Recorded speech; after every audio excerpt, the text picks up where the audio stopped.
Today we're going to show you how to add and edit a company's time schedule.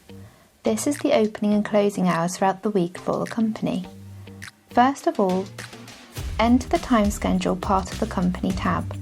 You can either click to edit an existing time schedule by double clicking here, or you can click the add button to add a new one. Once you have opened up the time schedule, hit the modify button and there are various options here.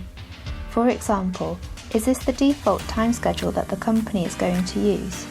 If this will be the main schedule, then tick the box here. If you scroll down, you can see that Saturday and Sunday are set as holiday days.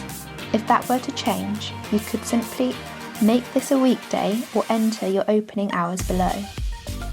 The first box, day start, is the opening time of the company for the day.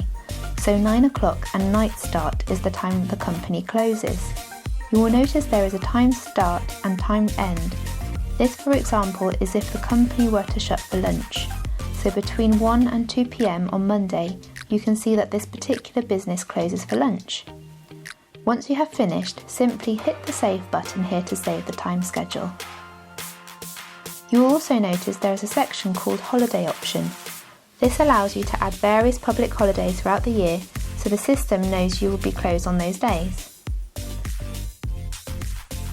So for example, if you hit the add button and you tick here, you can add the May bank holiday. The first box is the month, so you'd select 05 for May and you'd select the 8th for the first May bank holiday and you'd simply type the holiday name in here. As you can see, May bank holiday. To save, you'd simply hit the add button and that's now saved.